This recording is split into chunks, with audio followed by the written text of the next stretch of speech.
కొంతమందికి చిన్న ఏజ్‌లోనే పీరియడ్స్ ఆగిపోతా ఉంటాయి. ఎందుకు? ఏం జరుగుతది?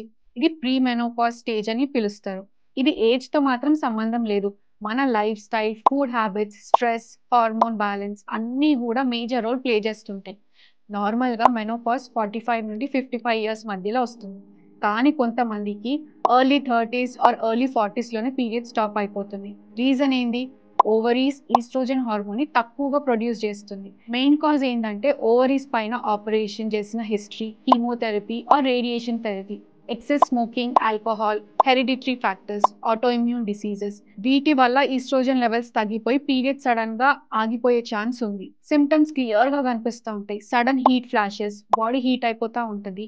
Mood swings, irritability, anxiety, sleep problems, బ్రెస్ట్‌లో పెయిన్, స్వెల్లింగ్ గూడా ఉంటది. లో లిబిడో, ఫటిగ్ అండ్ స్ట్రెస్ ఇవన్నీ కనిపిస్తే నార్మల్ అనుకోకండి. ఇగ్నోర్ చేయకండి. గైనకాలజిస్ట్‌ని కన్సల్ట్ చేయండి. హార్మోన్ టెస్ట్ చేపించుకోండి. Proper diet, exercise, hormone balance maintain చేస్తా ఉంటే పీరియడ్స్ నార్మల్‌గా వస్తాయి. And remember happy hormones is equals to healthy body. Pre మెనోపాజ్‌ని ఇగ్నోర్ చేయకండి. అవేర్‌నెస్‌ని పెంచండి. ఆరోగ్యాన్ని కాపాడుకోండి.